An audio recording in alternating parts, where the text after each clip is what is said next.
Olá, amigos, estamos iniciando mais um programa Esclarecimentos Oportunos. Conosco, como sempre, o nosso companheiro Milton Felipe. Tudo bem, Milton? Bem, disposto e pronto aqui para o nosso programa. Que os bons espíritos nos ajudem sempre. Milton, você tem estudado bastante a doutrina, não? Tenho sim, tenho feito bons estudos. Ah, que bom. E brevemente nós vamos lançar um livrinho aí, Milton? Realmente, Letras e Textos vai ter oportunidade de contribuir com o conhecimento da população espírita com mais uma obra traduzida do francês para o português. É um livrinho, uma brochurinha, né, de Allan Kardec, muito interessante, suficientemente capaz de orientar as pessoas das bases da doutrina. O livrinho chama-se O Espiritismo em sua mais simples expressão. O Milton fez a tradução desse livro do francês. Nós pretendemos imprimir uma quantidade e disponibilizar o livro, inclusive, no nosso site. Então, aqueles que no futuro quiserem baixar esses livros, imprimir e distribuir nas suas casas espíritas, fica à disposição. Nós vamos tentar colocar num PDF, já num formato adequado para que ele seja impresso e você possa, quem sabe, na sua região, imprimir o livro e ajudar na divulgação do Espiritismo, de repente, né, meu? E foi com esse propósito que Kardec publicou. Eu posso só dizer uma coisinha Por favor. É que é muito interessante o que aconteceu. O Livro dos Espíritos foi editado em 1857 e logo em seguida Kardec tratou da edição do Livro dos Médiuns, 1861. Mas nesse tempo ele recebeu uma quantidade grande de solicitações de pessoas que queriam conhecer um pouco as bases do conhecimento espírita e algo a respeito da história, de por que nasceu a doutrina, como nasceu. E Kardec, então, em 1862, portanto, um ano depois de publicado o Livro dos Médiuns, ele editou esse livrinho, O Espiritismo em sua mais simples expressão. Essa brochurinha, que ela é modestíssima, mas ela esgotou-se rapidamente, porque Kardec conta a história das mesas girantes, dos fenômenos, porque eram girantes e depois parlantes. Das mesas que dançavam, depois das mesas que falavam, respondiam às perguntas.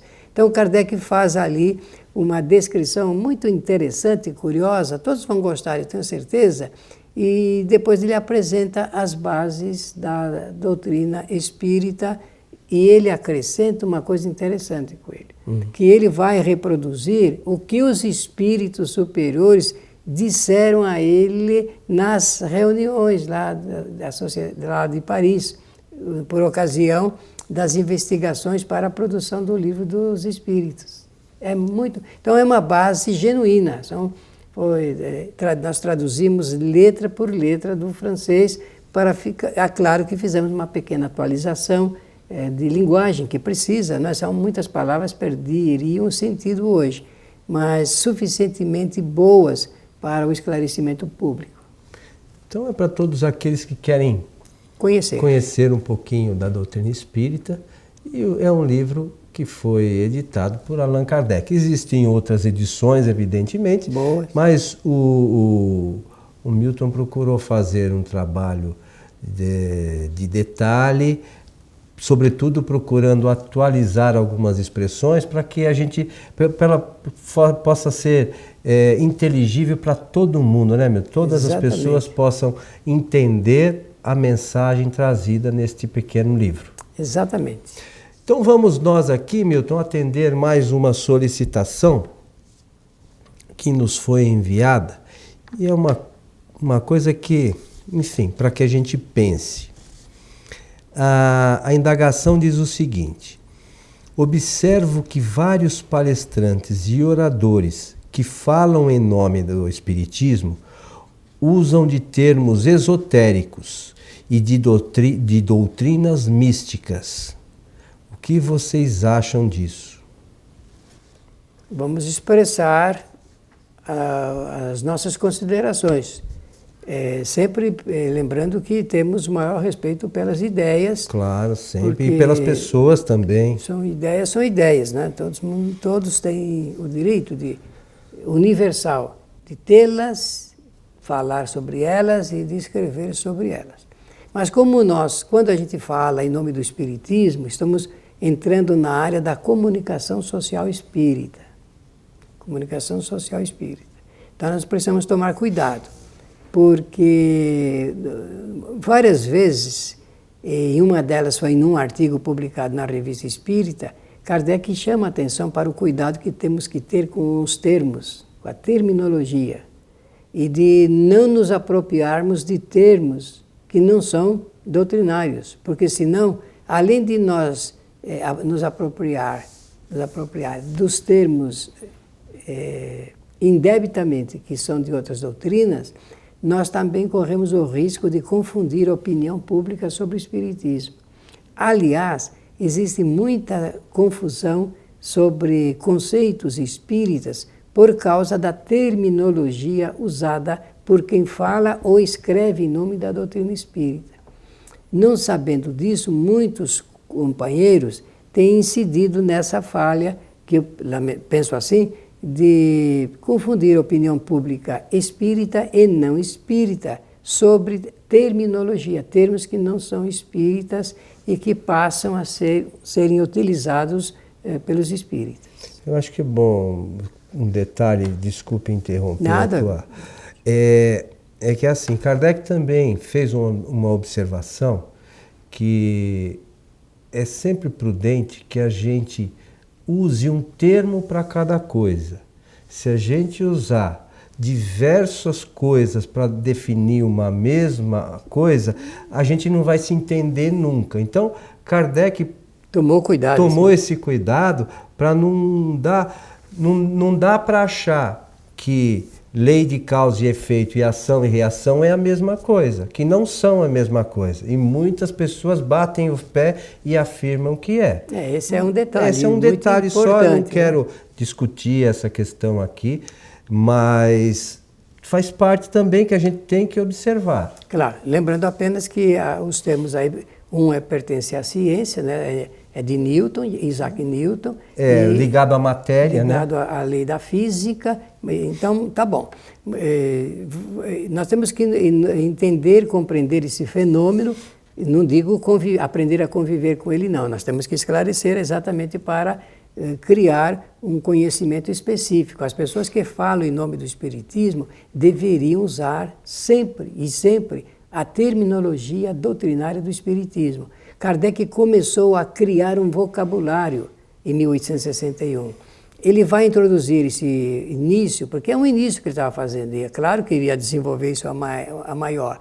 Estava no início desse trabalho, foi por ocasião da edição do livro dos Médiuns.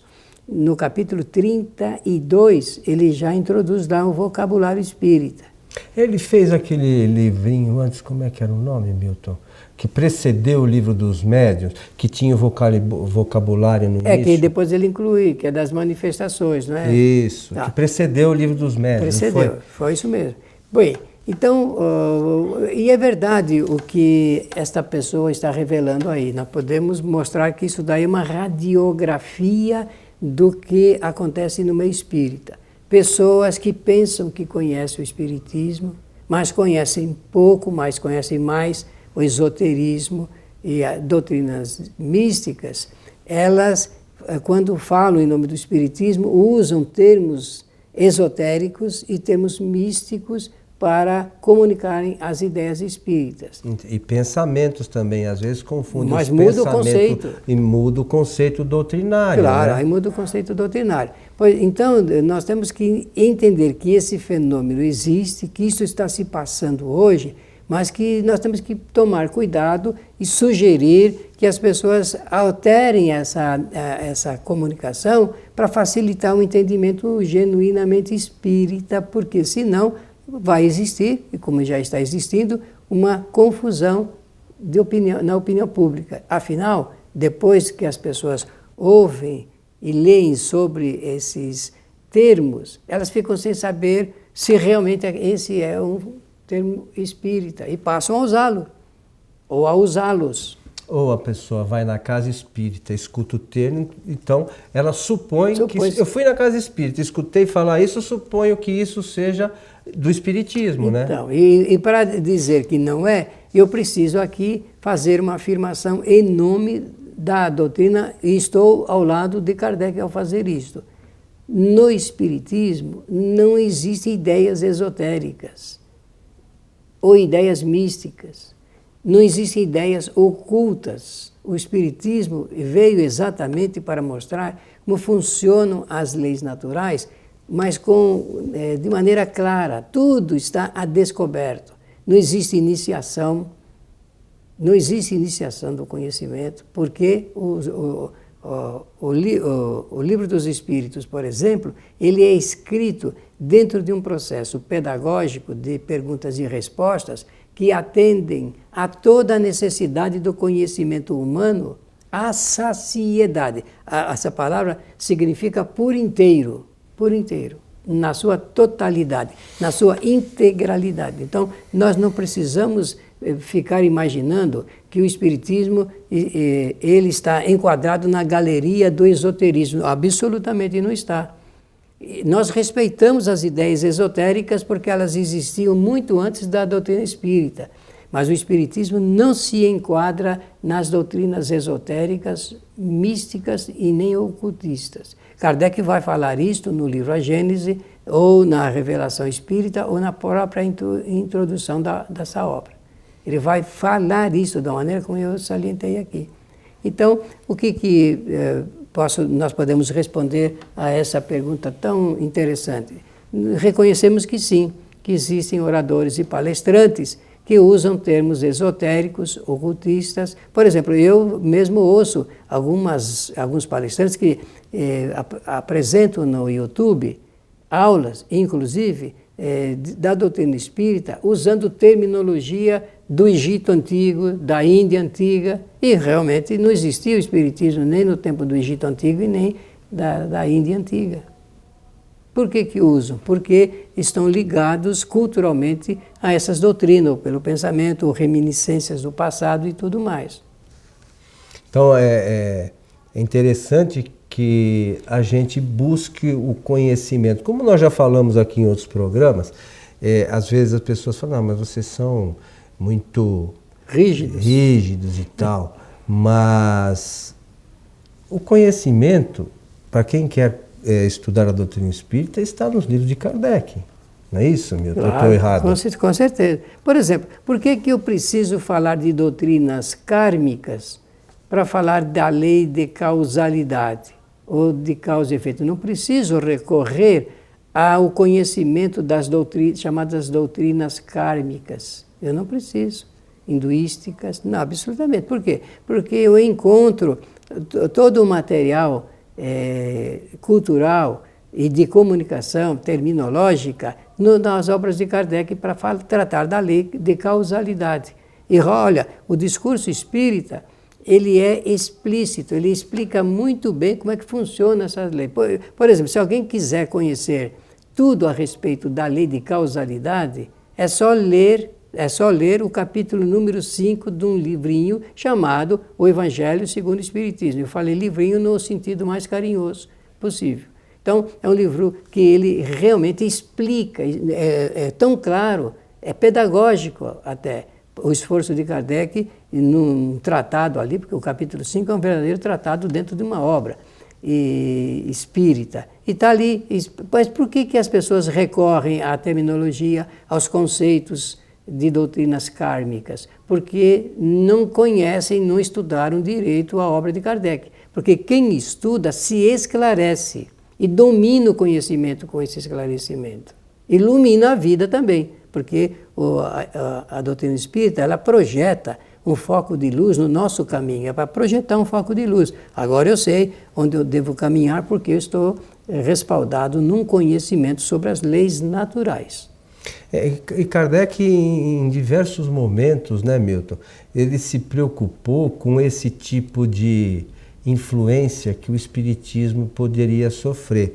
Tem um artigo que eu acho interessante, que as pessoas pudessem ler, e está lá no Livro dos Médiuns, na segunda parte, que está lá, fala das manifestações espíritas, no capítulo 27, fala das contradições e mistificações. Às vezes as pessoas recebem informações e não fazem a avaliação que Kardec fez, que é melhor descartar 10 verdades, o nome, né, do que aceitar uma mentira.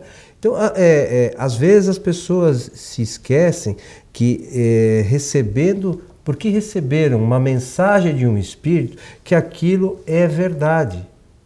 Esquecem que os espíritos são os homens como nós, que em algumas coisas nós temos alguns conhecimentos, em outras não sabemos nada ainda. Nós estamos no início, né, do conhecimento. Então, por vezes temos um conhecimento moral muito amplo e científico muito reduzido, né? E como é que a gente vai falar de ciência se a gente não conhece? Aliás, é extremamente perigoso que os espíritas ingressem nesse particular. Eu tenho visto alguns companheiros, inadvertidamente, ingressarem, por exemplo, nos tratados de física, quando não são físicos, ou de ciências aplicadas, quando não são cientistas. É preciso tomar esse cuidado, porque senão nós incorremos ou na falsa informação ou numa falsa conceituação a respeito da ciência. Você lembra de uma coisa que há pouco tempo atrás, tudo era física quântica, você lembra? Agora, alguns físicos já vieram, falando, não tem nada a ver a física quântica com o espiritismo. A física quântica trata da matéria, das coisas infinitamente pequenas, não tem nada a ver com o espiritismo. Aí você viu que essa história meio que morreu. Não, desculpe, eu sou obrigado como é que se fala, contrariar o seu pensamento. Porque eu, pelo menos, não tenho ouvido muita coisa sobre física quântica. Estão publicando ainda, continuam as publicações de pessoas que não conhecem detidamente a matéria e enveredam por esse assunto ligado com o conhecimento da ciência por esse lado. Então é preciso tomar cuidado. Vamos conhecer o Espiritismo nas suas bases. Vamos ler muitas vezes, estudar, reunir os companheiros para debaterem os livros de Allan Kardec. É um conjunto de obras para iluminar a consciência humana. O Espiritismo faz jus àquela aplicação de que nós precisamos nos remeter à origem do conhecimento no Ocidente depois de Jesus de Nazaré. Nós não temos ideia do significado da inteligência de Jesus de Nazaré. Querido Coelho, nós não temos ideia do quanto esse espírito conhecia e conhece. Então, olha, o que sobrou ali não foi ele que escreveu o que está nos 4 evangelhos no Novo Testamento. Foram outros que relataram o que foi possível ser recolhido. Mas ali existe um material substancioso, capaz de revolucionar o nosso conhecimento. Por isso que o Caibar de Souza Schuttel disse, em 1925, que Jesus foi o maior revolucionário que apareceu sobre a face da Terra. Revolucionário do conhecimento, claro que ele está falando disso, da revolução do conhecimento. E nós ficamos aqui querendo falar de espiritismo e introduzindo dentro do conceito espírita ideias não espíritas, esotéricas, místicas, ocultistas, e o espiritismo não tem nada a ver com isso. Então, a sugestão que sempre fazemos é estudar. Estudar com seriedade. Na introdução do Livro dos Espíritos, Kardec comenta que nós devemos nos deter no estudo sério, no silêncio, né, na meditação profunda, para entender as questões espíritas. As pessoas, boa parte, acho que como nós ainda não entendeu nem 10% do conhecimento que Kardec procurou nos trazer, porque foram, afinal, os espíritos superiores que trouxeram esse conhecimento. E nós não entendemos, acho que não temos ainda nesse momento extensão de conhecimento para entender tudo isso, e aí já aparece aqueles querendo reformar tudo, reformular, né, seu Milton? E nós estamos sendo bombardeados nesse momento pela tecnologia da informação e a quantidade de informações que nos bombardeiam é tão grande e nós não conseguimos separar a qualidade delas. Ligado a isso, procurem ver na internet quantos comentários e quantas referências diárias as pessoas postam especificamente sobre Kardec. Vejam, tentem observar. E quantas coisas são postadas em nome do Espiritismo de outros autores. Então, as pessoas esqueceram de estudar a base, não entendem a base e querem trazer coisas novas. Não que esses autores não tenham ali algumas coisas que sejam verdadeiras, né? Tem, claro que tem. Leiam esse artigo que aqui a gente citou, que é do Livro dos Médiuns, no seu capítulo 27, das contradições e das mistificações, e olhem bem o que os próprios espíritos trouxeram como informação para que a gente não caia numa armadilha. É muita responsabilidade. As pessoas acham que isso não é... Tem um rapaz lá na nossa casa, o Gilberto, fala sempre nas mensagens, fala que o espiritismo é coisa séria e as pessoas não estão levando isso muito a sério. Então, mais, como você mencionou, mais como a pessoa que mencionou, mais místicos do que sérios, né, Milton? Não que os místicos não sejam sérios, né? Mas ficam mais assim no campo das coisas esotéricas do que propriamente espíritas, né, Milton? Estamos chegando ao final do nosso programa, meu amigo. Muito obrigado pela atenção de todos e desejar que os bons espíritos nos ajudem sempre. A você que esteve conosco, um nosso abraço e até o nosso próximo encontro.